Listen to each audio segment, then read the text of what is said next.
Hi, if you're suddenly getting vibration noises from your condenser tumble dryer, then it may be that the cooling impeller is distorted, in which case you need to replace the impeller or it will knock the motor bearings out, which would mean buying a new motor.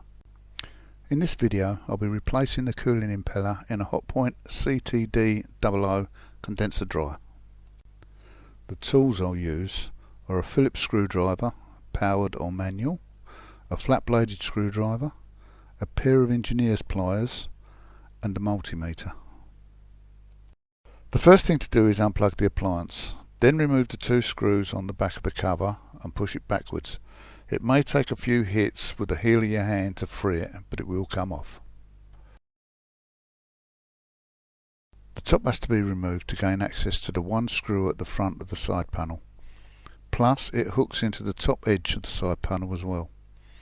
There are just 4 more screws on the rear edge of the side panel and that can come off as well.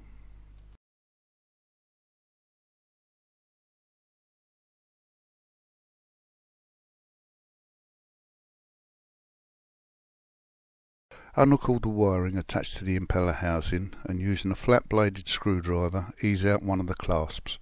You should now be able to free the top half of the housing and take it off.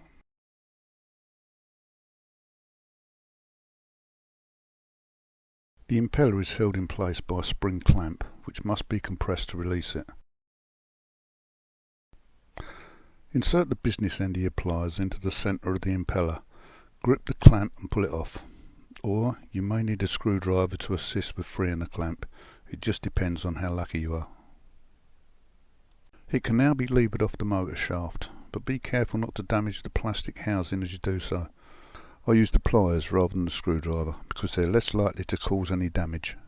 The new impeller is not so long as the original one and therefore is stronger, more stable and less likely to get bent out of shape. Don't push it onto the motor shaft too far or the back of it will rub up against the motor housing. Use the end of your pliers to tap it on so it only goes up to the end of the shaft and no further. Replacing the clamp with just your pliers is not that easy, so you may want to use your screwdriver to assist. When you're happy that the impeller is not going to catch on anything, then refit the top half of the housing, making sure it's seated correctly.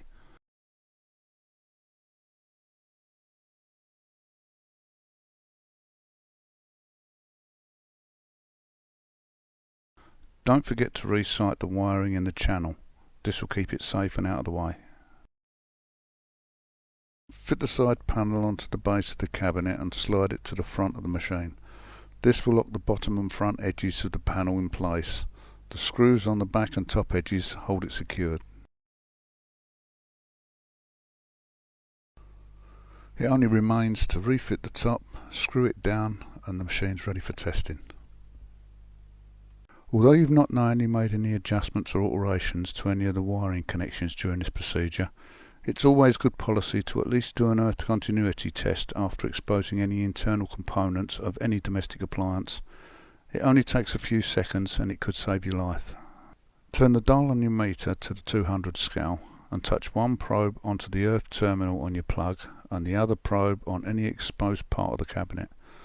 The definitive reading should be about 0.5 ohms. But as long as your meter is registering a reading, you should be okay. On behalf of Selfix UK, we'd like to thank you for watching this video and hope you found it useful. Goodbye.